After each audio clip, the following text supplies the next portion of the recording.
Hello, fans, collectors, investors. Welcome back to Iconic Baseball. I'm Iconic Al. And as a lifelong Pirates fan, a 30-year collector, and a student of this game, this is the most important video that I'm going to make on this countdown. We are talking about a player today who, aside from his brilliance on the baseball field, represents all that is good in all of us. He was an exceptional human being. He once said, "When I put on my uniform, I am the proudest man on earth." So in his honor, I'm wearing my Pirates jersey today. We'll talk about his 94.8 WAR, his 3,000 hits, his 317 career batting average later. But what I really want to highlight here in the intro is the fact that perhaps no player in Major League Baseball history did more for the less fortunate. He was outspoken on civil rights, on human rights, and he was a pioneer and a champion for the Latin community. He is revered from Puerto Rico to Pittsburgh, and his legacy lives on today through the Clemente Foundation, the Clemente Museum, and the Clemente Award. I'm talking, of course, about the great Roberto Clemente. Take me out to the ball game. Take me out with the crowd. Buy me some peanuts and cracker jack. I don't care if I never get back. Let me root for the home team. If they don't win, it's a shame. For it's 1, 2, 3 strikes, you're out at the old ball game. For us at Eastern Airlines, taking 10 Little League champs from San Juan to meet their big league champ in Pittsburgh is one of the most important things we do. And because people are important to us, more people fly with us than any other airline in the free world but one.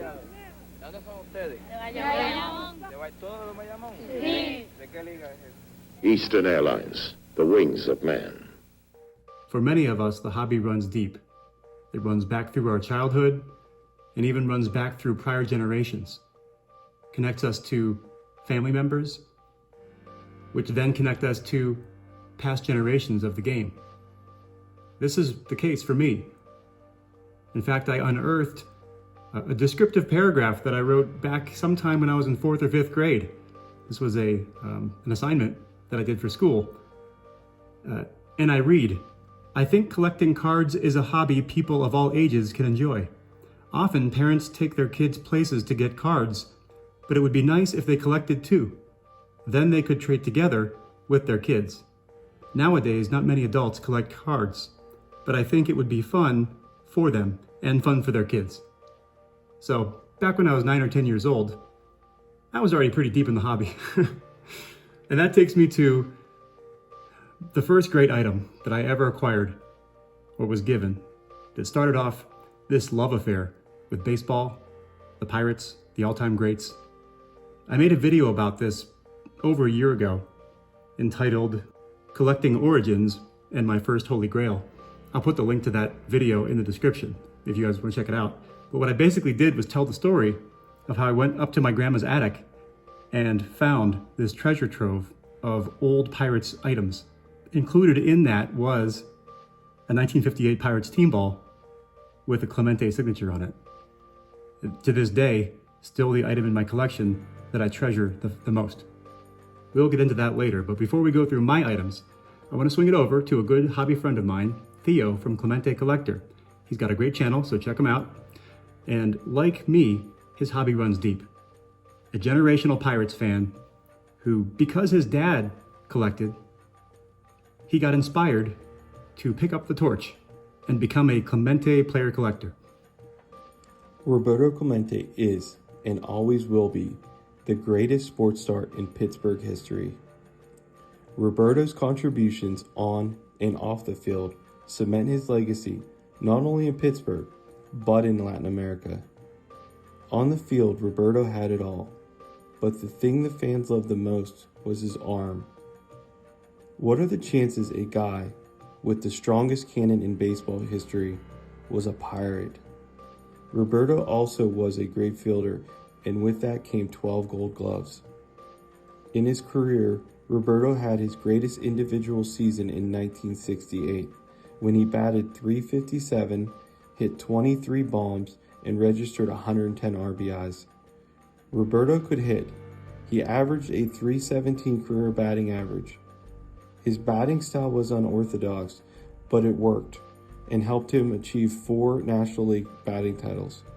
Roberto was a winner, evident by the 2 World Series titles he helped the Pirates win, none more impressive than in 1971. In that World Series, he won MVP by batting .414 with 2 doubles, 1 triple, and 2 home runs in the 7-game series. The greatest part of Clemente's legacy is what he did off the field.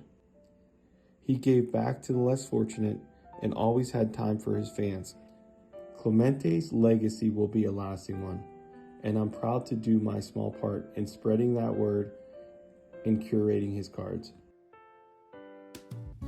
Thanks so much, Theo, for doing that and for giving us a glimpse of your amazing Clemente collection. Now, what kind of player was Roberto? Well, he amassed 94.8 WAR over an 18-year career with the Pittsburgh Pirates that spanned from 1955 to 1972. Over that career, he amassed precisely 3,000 hits, hit .317 for a career with a .359 on-base percentage. He won 4 batting titles, had an .834 OPS and a .130 OPS plus. He was a 15-time All-Star, and maybe the thing that set him apart the most were his 12 Gold Glove awards. And he was known as having the greatest throwing arm, maybe in baseball history. In the post-war era, he still leads all time in assists. He was not a home run hitter per se with his 240 home runs, however he hit for power, as evidenced by his 440 career doubles.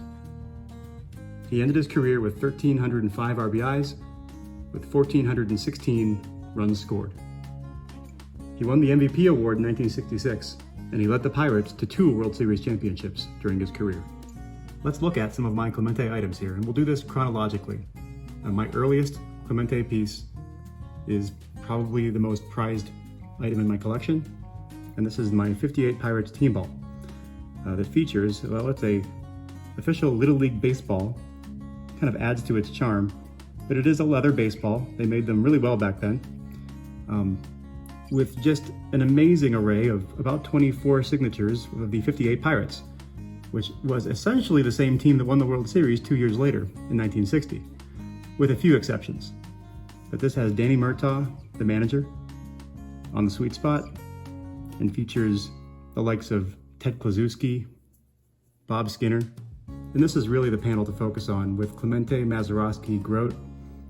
Really nice, bold signatures considering they're 65 years old now, and they probably held up because most of their life they were sitting at the bottom of a dark box in an attic, so that helps.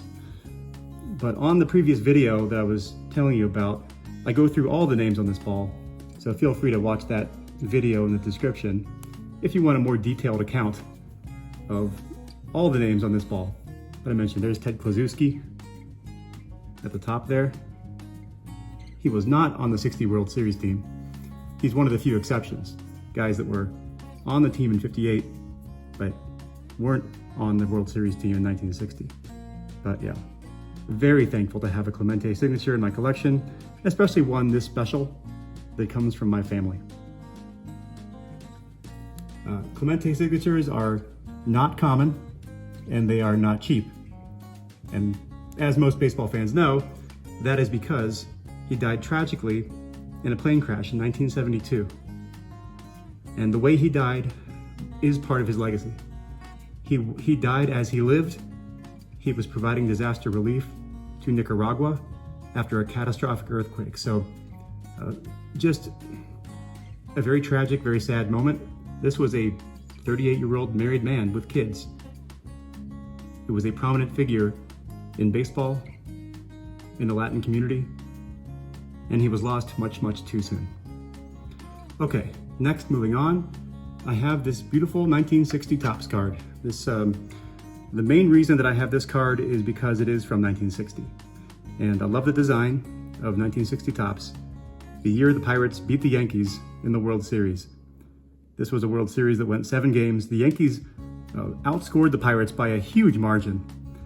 Yet the Pirates were able to squeak out a World Series victory, largely because of that Game 7 walk-off home run from Bill Mazeroski.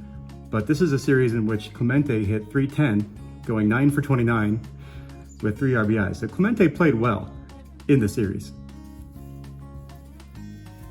This is the back here. Really nice example of a 60 tops. Really nice centering on this copy. Graded a PSA 5. Just a great image. And bonus little thing here, I got a few 1960 World Series tickets that were in that same box with this baseball from this time period. This is from Game 2 of the 60 World Series. These were at Forbes Field. Here's one from Game 1.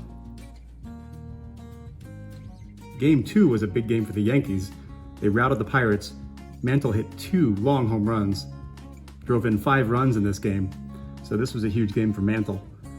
Not the Pirates necessarily, but 3 World Series tickets from that fateful season where the underdog Pirates took out the Goliath New York Yankees. All right, moving on to 1963. This is a 63 Fleer. Beautiful, crisp copy. The centering could be better, but it's a very clean, crisp copy of this card from 1963. And it is one of his few 60s cards that list him correctly with his real first name, Roberto. Most of his 60s cards, unfortunately, like this one here, list him as Bob Clemente, which I don't think anyone really appreciates that. No, he didn't. And so that's why I always like this card. Beautiful design, nice portrait shot, very clean, crisp corners on that one. It's a PSA 7, which is an excellent grade. One that I've had for a while. And then moving ahead, this is one that I picked up at the National this year, 68 KDKA. This is a special distinction because it was part of the Clemente collection. Actually resided in Clemente's household. This is graded authentic. It's a little banged up, but it has that Pittsburgh connection, that regional connection, the KDKA radio broadcast, which I grew up listening to.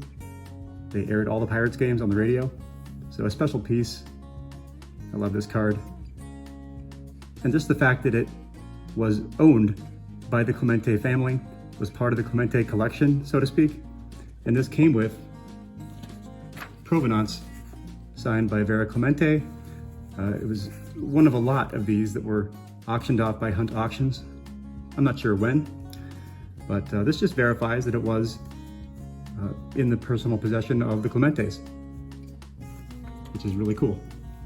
Very thankful to own that. And then moving along to 1971, a very special year for the Pirates and a very special year for Clemente himself.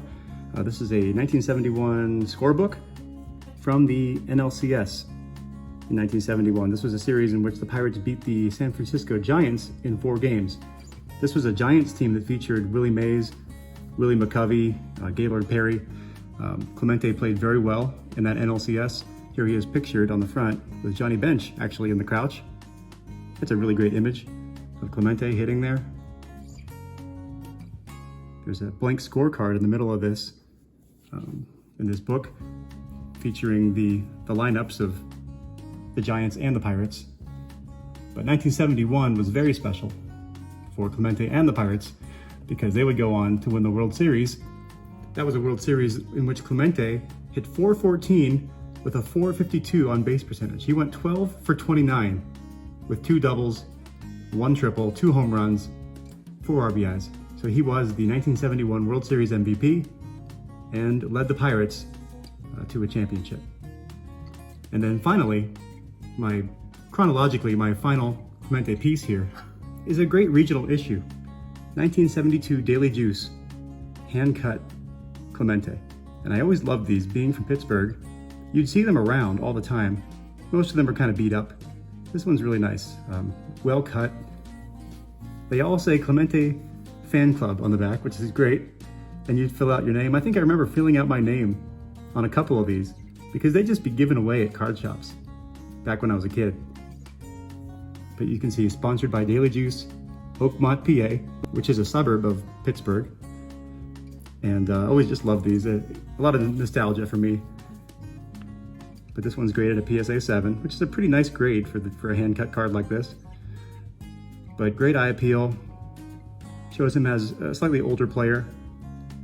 And then later this year, he would unfortunately pass away in the plane crash. So this was one of his final cards prior to him passing. I think it was December 31st, 1972. Now there are two Clemente cards that I really, really like that I don't have in my collection. The first of which is the 56 Topps, his second year, which I actually like better aesthetically than his rookie card. Now this card features an amazing action shot of Clemente leaping up for a catch in the outfield, and actually comes from, I think it's a wire photo, but I actually have a newspaper clipping because I keep a scrapbook, and this is from an old newspaper that I took from the attic in my grandma's house. But here you see this image of Clemente leaping high to make the catch, and this is the very same image that we see on the 56 Topps card. So that's pretty cool. That's a card that I do want to own someday. It's on my shopping list, and if I can find a nice copy of it, you better believe I'll pull the trigger someday. Because I don't have a Clemente from the 50s, and I'd like to have an early career Clemente card in my collection. The other card that I really like for Clemente is the 71 Topps. This set was just kind of made for Pirates cards. This is the one that I have from that set. This is a Stargell. Beautiful Willie Stargell graded in a 7. Very crisp, very nice. But you can see how the black borders, the set was just kind of made to feature the Pirates. So I'm very content owning the Stargell on this one. Probably won't go after the Clemente. One final shout out on this video to the Clemente Museum. Anybody that is a fan and has not been to the Clemente Museum, highly recommend it. I went a couple years ago, and this is just some swag that I got from the museum, but just an amazing museum. It was an amazing experience, and anybody that's traveling through Pittsburgh, I implore you, it needs to be a stop on your trip. The items they have on display there are just ridiculous. I mean, amazing history, items that could only be acquired through the Clemente family, including personal items, outfits he wore, game-used material, the propeller from the plane itself that went down. They have a run of Clemente cards graded 8s and 9s, every one of them. Just amazing. So just a plug for the Clemente Museum, and follow them on social media, and consider donating as well. All right, thank you so much for joining me on this video. As you can probably tell, I have a great deal of passion for this player. He's a mythical figure in Pittsburgh and among Pirates fans, and he's just one of those guys in the game that elicits emotion from fans, much like a Lou Gehrig or a Jackie Robinson. He's just one of those timeless players in the hobby and in the game. So this was a huge honor to make this video today. Until next time, keep collecting and stay iconic.